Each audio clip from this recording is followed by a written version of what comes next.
इस जीव का नाम सुनो, बहुत बड़े महाभागवत है ना। तो क्या हुआ कि उनकी बड़ी चर्चा भगवान करते थे। तो नारद जी ने कहा कि महाराज जी, अम्बरीश जी तो बहुत बड़े महाभागवत है ये, पर विरक्तों में भी तो एक से एक है, विरक्तों में एक से एक विरक्त, वो तो गृहस्थ धर्म से युक्त है। पर नारद जी एक काम करो, तो हमारे इस वैकुंठ के महल की 4 परिक्रमा लगाओ और एक कटोरा घी दिया होगा, एक बूंद छलकने ना पावे, सुदर्शन चक्र पीछे रहेगा, अगर एक बूंद भी गिरा तो आप करके आओ। उत्तर दे रहे हैं भगवान, वो समझ नहीं पाए।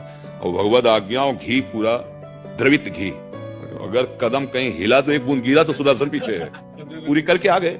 बोले प्रभु गिरा नहीं, बोले हाँ ये तो प्रमाण, सुदर्शन जी साथ चल रहे थे, अगर गिरा होता तो आपको। बोले कितनी बार नारायण जपा? और बोले जपले की बात थी, पूरी घी में दृष्टि थी कि अगर एक बूंद छलका तो सुदर्शन जी पीछे। बोले गृहस्थ में हजारों कार्य हैं, हजारों कार्यों को करता हुआ वो मेरा नाम जपता है। राज चक्रवर्ती सम्राट थे अम्बरीश जी, हाँ, राजपद पर बैठा हुआ सब कार्य करता हुआ, सावई मना कृष्ण पदारविंद। ये ऊंची बात। ये जैसे यहाँ कुछ टिकाऊ नहीं है, सब परिवर्तनशील, सब नाशवान। आज तुम्हें कोई प्यार से गले लगाएगा, कल वही तुम्हारी तरफ देखेगा नहीं, जब तुम उसके काबिल नहीं रह जाओगे। या नवम मन का क्या कार्य क्या है? नवम छोड़ो, अब नया सुधार करो। इतनी ऐसी घटनाएं आती, जहर खा लिया, फांसी लगा ली, रेल के सामने कट गए। बोले क्या ऐसा? नहीं, ये जीवन इतना अधीन होने के लिए नहीं मिला है। घोड़ा तो तुम अपने में दम रखो, अगर रूप तो प्रभु से कोई रूपवान है क्या ज्यादा? बल, लक्ष्मी, वैभव, पद, इनसे बढ़कर कोई है? एक बार तो प्रभु से कर लो प्यार।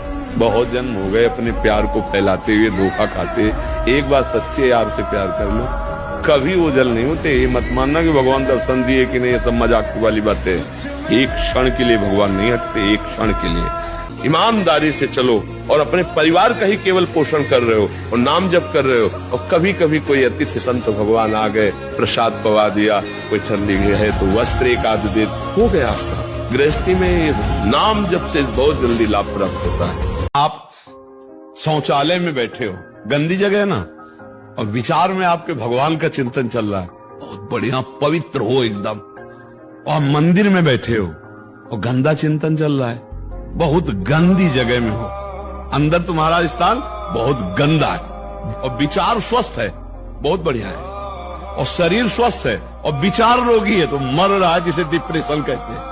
हम स्वयं हृदय की बात कहते हैं। उड़िया बाबा के यहाँ रास का प्रसंग था कि लाडली जो अपनी सखियों के साथ यमुना पार होना चाहती और लाल जो केवट बन करके आए थे, सखियों ने विनय की कि आप हमें पार हो। तो उन्होंने कहा जब तक ये जो लाडली जो है इनके चरण नहीं पखार लेंगे तब तक हम पार नहीं ले जाएंगे। जैसे केवट राम जी के चरणों के लिए हट किया ना, ऐसे ही लालजू ने लाडली जू के चरणों के लिए हट किया। अब तो लाडली जो विराजमान है, लालजू चरण पखार रहे हैं, और ये हम देख रहे हैं अंदर इतना लालच जगा कि अगर हमारे हृदय की बात मेरे प्रभु सुन रहे हैं तो प्रभु आप या प्रिया जो इशारा करो कि ले जाओ चरणामृत। सत्य आपसे कह रहे, वृंदावन में बैठे हैं, तत्काल प्रियाजू की दृष्टि ऐसे हुई और जटाजूट में लाल वस्त्र में बैठे हुए, ए बाबा, और लाल झूले चरणामृत दिया। प्रियाजू ने बुलाया, जो ही चरणामृत दिया वही खड़े खड़े चिल्ला चिल्ला के रोने लगे। साक्षात प्रियालाल, ये हृदय की बात करे, साक्षात प्रियालाल है। हर बात सहूंगा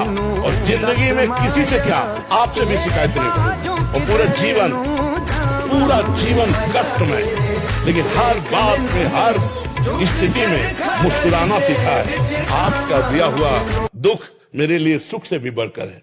बस मस्ती, मृत्यु का दुख है लेकिन मस्ती है। हाँ, यही भगवान से प्राप्त किया है, यही भगवान के चरणों से प्राप्त किया है कि हर परिस्थिति में मुस्कुराना, हर परिस्थिति में आपकी जय बोलेंगे। मरने जा रहे होंगे तो भी बोलेंगे आपकी जय, और फिर प्राण त्यागेंगे। मस्त है ना। बहुत सी ऐसी क्रियाएं हैं जो पापाचरण कही जाती है, धर्म विरुद्ध, और वो अपने को पता है, सच्ची ईमानदारी से सबको पता है। जब आप कदम रखोगे तो छोटी सी भी गलती के लिए आपके अंदर बैठा हुआ परमात्मा कहता है ए गलत है, पर आप उसकी सुनते नहीं हो। नहीं, कुछ नहीं होने वाला, 5 मिनट की बात है। अभी ऐसे गए, ऐसा किया, ऐसा हो, जब फंस गए तो बोले यार अंदर तो आया था कि ना करे, पर अब नहीं माने, फंस गए। वो अंदर गुरु बैठा हुआ समझा रहा। काशी में प्रतिदिन ये होता है, आज महादेव जी साक्षात आएंगे, सुबह से तैयारी हो जाती है, आज महादेव घाट में ही रहते थे, पंडों की छतरी के नीचे तपती हुई धूप, तो घाट में धूप ऐसे ज्वाला सी लगती थी, और छोटी सी छतरी उसी के नीचे दोपहर रात्रि वहीं 2 बजे तक तो तपती थी फर्श, और 2 बजे के बाद स्नान करके महादेव जी विश्वनाथ जी पहुंच गए। बस रोज आज तो एक दिन इतना आनंद था कि आज तो बस आ ही रहे हैं, ऐसा आ ही रहे हैं। जैसी भावना करोगे जा पर जाकर सत्य सने हो, सो तो ही मिले न कुछ संदेह हो।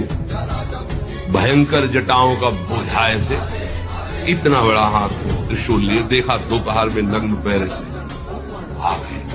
अब अपने जो जहां पागल है वही उसको साष्टांग दंडवत, मौन, कुछ बोले नहीं। हम तो बस वैसे ही स्तब्ध, जैसे कोई जड़वत। बाद में विचार आया इसका मतलब क्या था, मैं ही मैं हूं, दूसरा को अलग से देखने की भावना मत करो, कण कण में मैं विराजमान। अपना मन भगवान के नाम में लगाओ, अपने आचरण शुद्ध करो, धर्माचरण। कोई नशा मत करो, मांस मदिरा, ये सब जो गंदी बातें हैं, इन व्यभिचार, पराई माता बहन, ये सब बंद करो और नाम जप करो, सब ठीक हो जाए। जो नाम जप नहीं कर रहे तो हमें लगता है वो बेचारे बहुत गरीब हैं। जब शरीर छूटेगा तो यहाँ आके 1 रुपया भी पास ले जाएगा तो गरीब नहीं हुए, पूरे जीवन भर कमाते रहे, कुछ नहीं लेके गए, और एक बार बोले कृष्ण।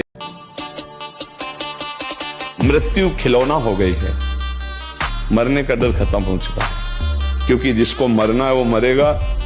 मैं अविनाशी का बच्चा हूं, अविनाशी हूं, शरीर मरण धर्मा है, ये मरेगा। किसी को कष्ट दे करके आप सुखी हो जाएं, ऐसा कहीं विधान नहीं। अगर ऐसा विधान है तो विधान ही नहीं है। किसी को कष्ट देकर सुखी होना नहीं है। तो अब वो जीव ने पूर्व में क्या कर्म किया है, अब अपने को तो पता नहीं।